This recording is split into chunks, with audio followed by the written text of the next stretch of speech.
Aiwa, ndinoda kutendai muri Zimbabwe nekuda kwesapoti yese yamunotipa pano paSaint TV. Basa richienda mberi, sekuziva kwenyu kuti panapa ndo panogara Mr. Chirenje namai Mr. Chirenje ndofunga vazhinji munowaziva, baba vanogara kuWesley kuno kwatauya kuti tiuye zovaona. Hongu mazuva akapera kana kuti makore akapera takambenge tiri panapa chikurukura zvakanyanya nezvababa Chirenje pamwe nepavari kugara panapa. Nyaya yachona yese iripo panapa paYouTube, iripo paFacebook. Asi pazuva ranhasi tauya nekuda kwezvisingafadze zviri kuitika panapa, zvisingafadze zvakasanganawo nababa Chirenje. Zvatinoda kuti tinge tiri tinopinda tivaone, tikurukure navo, tinzwe kuti dambudziko ravawira pari zvino kutotaura kuno idambudziko ripi. Asi chekutanga, kana uri kutanga kutionawo panapa nhasi, kekutanga ndinongokurudzira kuti chisubscribe. That is if you are watching us from YouTube. Subscribe, turn on your notification bell so that every time we upload a video you'll be notified. Also, don't forget to follow us on our Facebook page rakanzi Saint TV. Aiwa, ndichiti makadi kwese kwamuri. Zita rangu semazuva ose ndi Uncle Saint, chanzvazi chamai venyu, chigotwe mbamana mama. Ndauya zvakare panapa patinoda kuti tinge tiri tinokurukura naMr. Chirenje, timboona kuti dambudziko ravawira iye zvino, dambudziko ringada kuti ini newe tinge tiri tinobatsirana navo nekuchimbidza idambudziko ripi. Vamwe vangabva vatanga kubvunza kuti saka imba zvakazomira sei. Ndofunga muri kungozviona kuti vachiri ngori panze, ndosaka muri kuona mutende umu richiripo. Tende iri ndimo mavari kugara, saka ndomatichange tichikurukura navo. Asi pazuva ranhasi hatisi kuda kukurukura hedu nezveimba, tichazouya tichikurukura pamazuva mashoma anotera, but pari zvino toda kuti tikurukure naMr. Chirenje, tinzwe dambudziko rakavawira pari zvino. Aiyo, handei tinozvinzwira, tinzwe kuti idambudziko ripi rakavawira. Baba Chirenje, makadi enyu baba? Ndiri kudzimbikana. Ndiri kunzwa miri iri kundidzimba. Handisi kunzwa zvakanaka. Ndakaona munin'ina wangu Biriot akauya panapa ndiane vhidhiyo razondipawo kuti ndinge ndiri ndinoziva kuti ndo mamiriro akaita zvino. Baba Chirenje, sorry ndakuita sendakudzokera mumashure zvishoma. It's okay. For the sake yevamwe vari kutanga kuonai, vanhu vangada kungonzwisisawo kuti Baba Chirenje vanombovani, uye patapinda panapa hatisi kuda kutaura hedu zvakawanda. Asi obviously vanhu vazvoona kuti tapinda mutende, muno mutende mamuri kugara, kutaura muri. Vangada kuziva kuti munombonzi ani, uyezve manengo yakareba sei muchigara panapa panze. Ini ndinonzi Chirenje Barnabas. Ndaane makore negore rangu rechina tichigara mutende muno mamuri muno. All right. With the harsh conditions and zvakaoma, cold names I don't know. Everything bad is upon me. Ndaane 4 years. But handina kumbosvingana neurwere sezvandiri nhasi. Pamwe pese apa manga makasimba, taisichiuya tichikuonai. Ndizvozvo. Mafamba maenda kutauni, kuidza madai muchizama kuti neshoka taitofamba neshoka kupinda mutaundi nokudzoka naamai. But iko zvinezvi ndine kubvira musi weMande asiri Biriot awataura nezvake. Ndakafira mumba. Ndiye akauyawo, I don't know kuti Mwari vanoshanda sei. Akauya akandiendesa kuchipatara. Aiwa, tinototenda Kelvin Biriot nekuda kwemvumo wokushandiswa naMwari. Dzimwe dzenguva kusvika panzvimbo pauri kudiwa chaizvo chaizvo ndimwari. ndimwari. And so I was admitted in hospital for the last 4 days. Pamusi weMonday. Panonzi pa-Easter came Warrenburg. I want to thank them also, to take this opportunity to thank them. They worked hard. Ndakapinda ndakafa, not even one hama yangu yandikaenda naye funga kuti ndinodzoka muchipatara. Wakasvika wakandibatsira, ndakaenda paoxygen over 13 hours.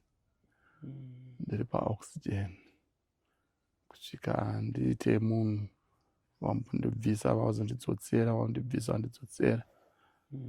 Matemperatures akakwira, maBP akakwira.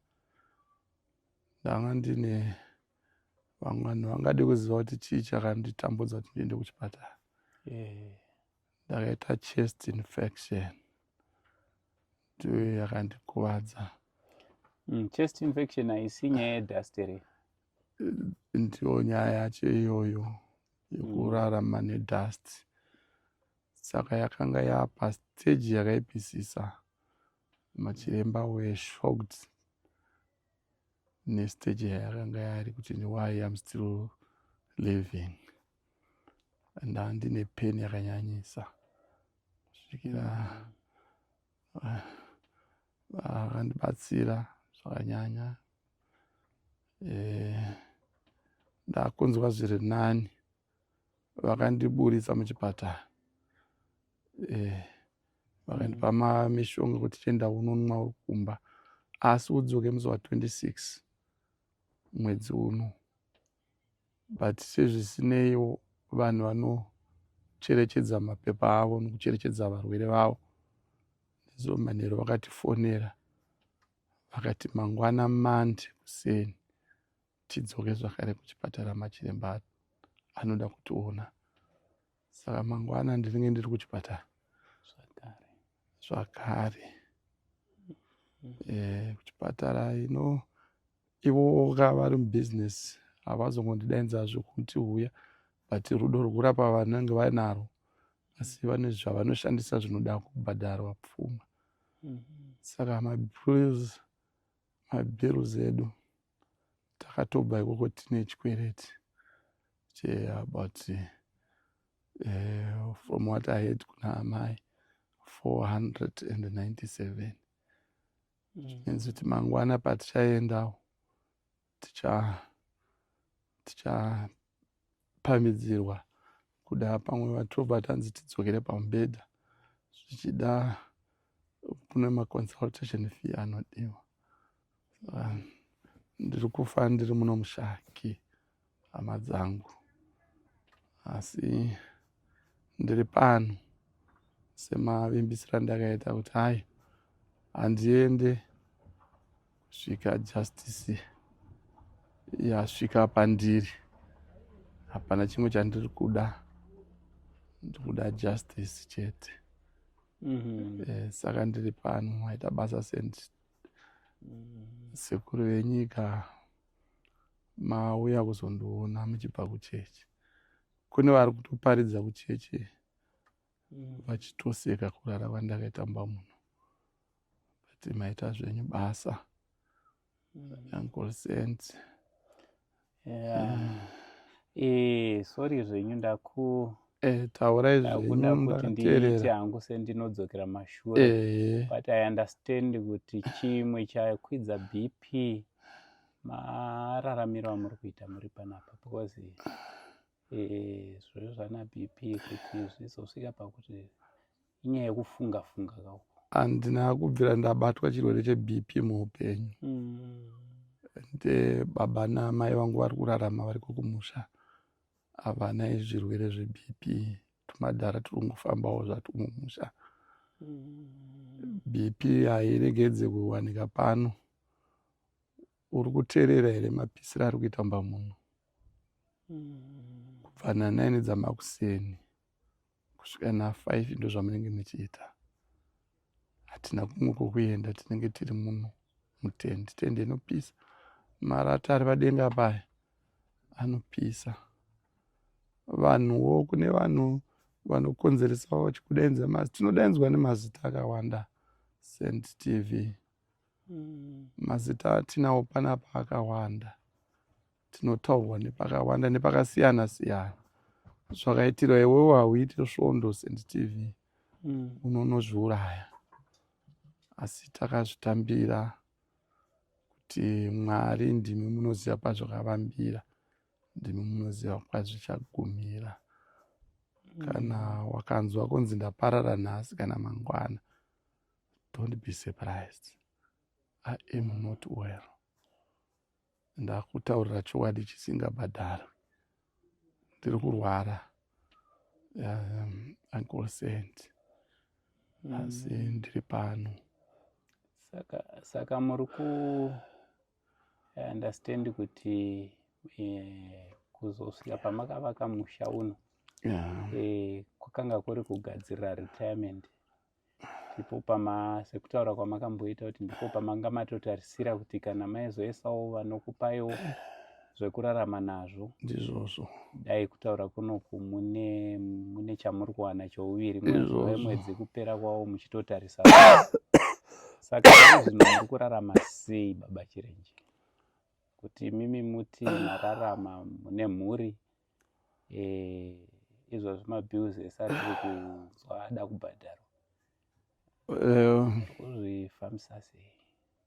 Baba, tiri kurarama nenyasha dzaMwari. Wheat yakaita iri kupiwa nevanhu kumusha naMnangagwa, takaendawo kumusha tonopiwa bhagedhe nemachembere, touya tobika sadza todya. Ukatarisa apo pasaga iroro ukoko kunakagara amai avo, pane muriwo zvimakebhichi zvatakapiwawo nevamwe wakora, asi tinongotiwo takacheka kebhichi hariwo rezvo kusvika kure. Takawanawo chatawana ichocho ndochatiri kurarama nacho. Asi tiripo, tiri vapenyu. Takawana dhora takatengesa gasi, takawana dhora takatengesawo zvimafuta zvokuisa mumuriwo, and upenyu hwacho hwakaoma. This house yautaura nezvayo, that's my pension house. Wamboti handiri kuda kuti nditaure nezvazvo, but I had to sell another house to build this house. I remember muchitaura nyaya iyoyo yekukwadzana extension. My pension house. Katirega nditsvake pakafara. Saka this is my whole life earning. That's why ndiri kuita. Wakaona kwakauya moto, hanga yakavhumbamira mazaya ayo musango, inosarudza kutsvira yakavhumbamira mazaya aya. Ndosaka ndiri kutsva ndiri pano, ndakavhumbamira mazaya angu kuti justice nerimwe zuva it will prevail kana ndichibva ndinobva. But handibve kana pasina mutongo wakajeka. Handina wandiri kurwa naye currently. Handina vanhu vangataure nepasipo. No, handina. This matter has took so long. Vatiri kutaura vatiri kuisana navo, we are agreeing, but vari kuya pakati pedu, they are taking their time towards their interests. Yeah. Alright, kura kuti zvoni tamboti edu hatisi kuda kutaura mazita, but tichatanga kutaura nyaya iyi. Takanga tichitaura nezvaBishop Chipunza pamwe chete naDube. Kura kuti you are now in good books. Hatina dambudziko.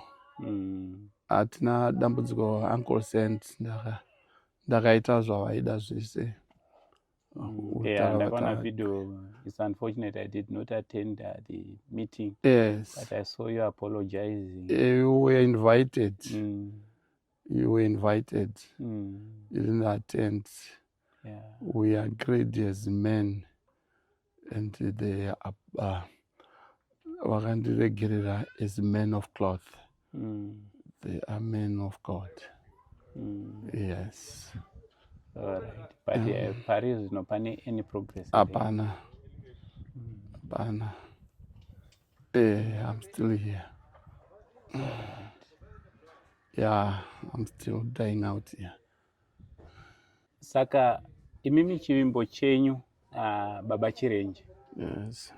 Chivimbo chenyu netarisiro yenyu Patave apa muchitarisawo sekutaura kwamuri kuita udzvizo niyo now in good books naBishop netimu yavo tichitendawo nemamediata akaita basa guru rekuita up and down vachizama kuyananisa.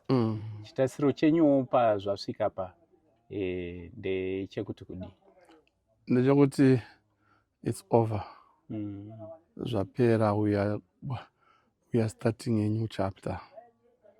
And then I've already started a new chapter. And I'm sure they are also in the same page. Saka, it's a matter of time. We are hearing a meeting tomorrow. I don't know whether you're invited. Oh, yes. Yes. So, yeah, we are on a new page together. We are moving on together, Sokanaka. Yeah. Mami datas, if they are fast, everything will be fast. Yes. Aiwa, tinoshuvira kuti dai zvafamba zvakanaka. Zvinopatiriwo zvine zvibaba nekutarisa kuti hamusonzwa zvakanaka. Murere panhovo, kurwadziwa. Ndezvipo zvamungada kuchemerawo kumhuri yeZimbabwe? Tinotenda vakambomira nemi, vanomira nemi. Ndinotenda baUncle Sent vana venyika yeZimbabwe vanomira neni.